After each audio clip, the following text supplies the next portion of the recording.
Alright, finishing up this last part of Chapter 8.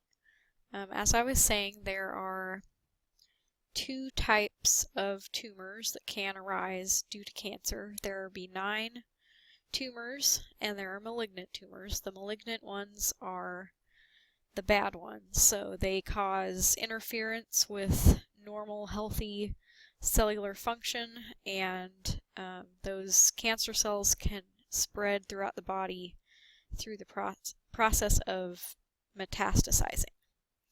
So as an example here, this would be an example of breast cancer. We have glandular tissue within the breast and a tumor forming here due to problems within the cell cycle. And a tumor grows from a single cancer cell.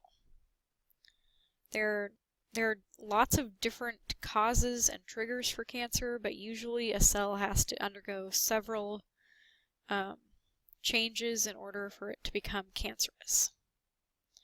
So with this malignant tumor here, the cancer cells are going to invade neighboring tissue, and then during metastasis the cancer cells spread through the lymph and blood vessels to other parts of the body. So that's how somebody with pancreatic cancer, for example, can end up with more than one type of cancer, because that cancer can spread from its site of origin through this process of metastasizing.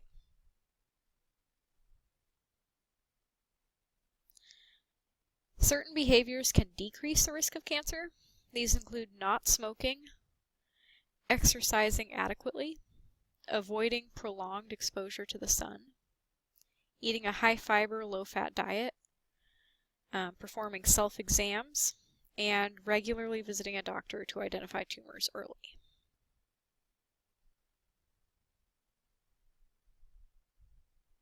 Okay, nondisjunction is something that can occur when meiosis goes awry. So nondisjunction occurs when members of a chromosome pair fail to separate at anaphase, which results in gametes with an abnormal number of chromosomes.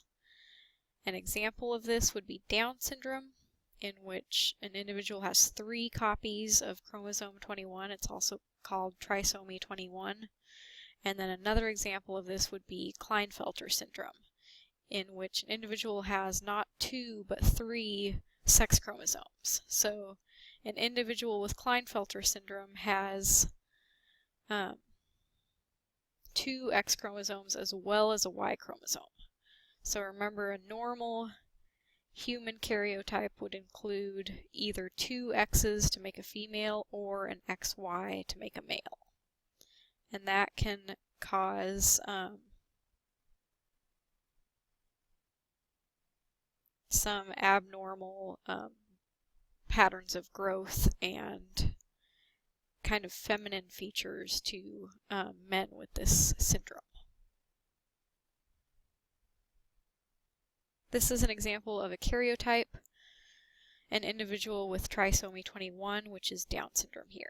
So there's just 3 copies of chromosome 21, and it causes a variety of physical and mental changes in the normal human phenotype. Okay, as a review, during mitosis and meiosis, the chromosomes duplicate only once during the preceding interphase. It's the number of divisions between mitosis and meiosis that varies. Mitosis uses 1 division and produces 2 diploid cells, and meiosis uses 2 divisions and produces 4 haploid cells. Just a reminder, I do have a video embedded in this PowerPoint presentation.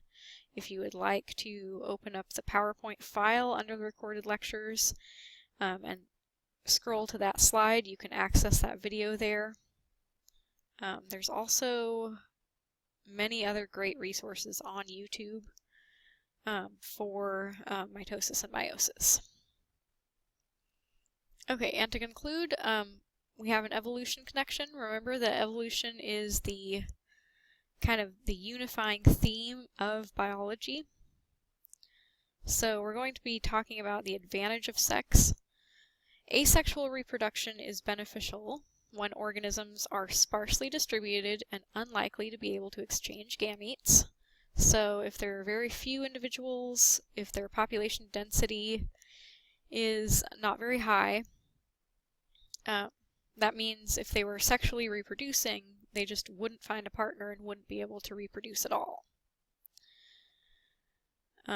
So asexual reproduction would actually be a benefit in that case, because it doesn't matter if they can't find a mate, they can just reproduce on their own.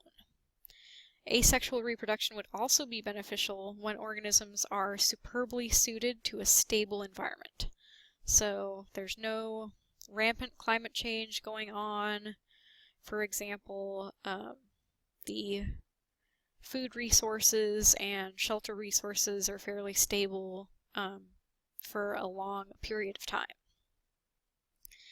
And asexual reproduction also eliminates the need to expend extra energy. For example, a lot of energy is used to form sperm and egg cells, and a lot of energy is expended just during the mating process itself. However, sexual reproduction may provide an evolutionary advantage by speeding adaptation to a changing environment, or by allowing a population to more easily rid itself of harmful genes. So remember when I was talking about crossing over? That basically creates more variation in offspring, because it's not like you're making a perfect copy of the parent's genetic material. You are creating a mix of genes that some of them could have been originally provided by the parent organism's father, and some could originally be from the parent organism's mother.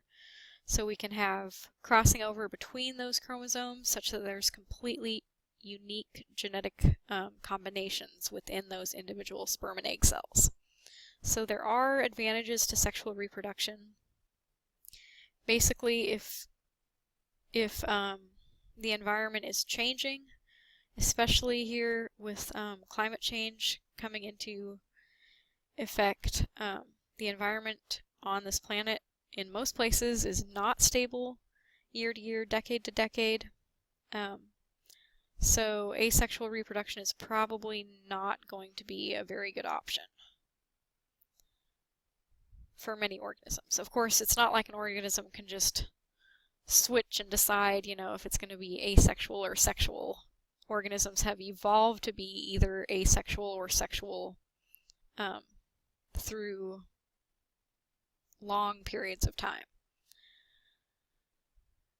But basically what I'm trying to say here is asexual reproduction has some advantages with some situations. Sexual reproduction has some advantages with some situations. But the big advantage with sexual reproduction is just the fact that it can create so much genetic diversity through crossing over, and just the fact that you're not creating a perfect duplicate of the parent. There's going to be more opportunities for genetic variations that lead to adaptations, which are any sort of trait that is favorable in a certain environment. Okay, I'm going to go ahead and stop here. That concludes the Chapter 8 lecture. Again, students, if you have questions, feel free to email me, and use that peer-to-peer discussion board on Blackboard. And thank you for listening.